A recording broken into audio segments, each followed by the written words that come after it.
Ieu ge pangaosan cantang tuh jadi alus gumantung si hate pangaosan alus gumantung hatena alus engke bubar ti dieu ge bakal katempo akhlak nu alus. Pangaosan alus hate kotor bubar ti dieu ge anger eueuh perubahan. Kata tangga ngewa kadulur teu akur kabatur goreng budi kasalaki popolotot pangajian unggal poe ngaos nu mana eta teh. Tompo bapak-bapak bari ngaret ka ibu-ibu lebok berarti aya makna Pak. Ibadah ditarima gumantung eusi hate nu sabenerna. Matak anu paling hese ngomean lain ngomean awak ngomean hate. Ieu ge pangaosan cantang tuh jadi alus gumantung eusi hate pangaosan alus gumantung hatena alus engke bubar ti dieu ge bakal katempo akhlak nu alus. Pangaosan alus hate kotor bubar ti dieu ge anger eueuh perubahan.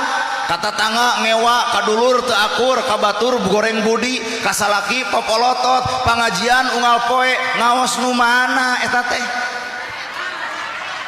Tompo bapak-bapak bari ngaret ka ibu-ibu lebok berarti aya makna Pak. Ibadah ditarima gumantung eusi hate nu sabenerna. Matak anu paling hese ngomean lain ngomean awak ngomean hate.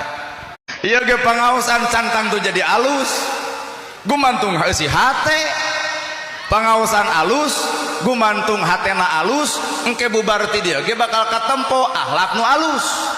Pangaosan alus hate kotor bubar ti dieu ge anger eueuh perubahan. Kata tangga ngewa kadulur teu akur kabatur goreng budi kasalaki popolotot pangajian unggal poe ngaos nu mana eta teh. Tompo bapak-bapak bari ngaret ka ibu-ibu lebok berarti aya makna Pak. Ibadah ditarima gumantung eusi hate nu sabenerna.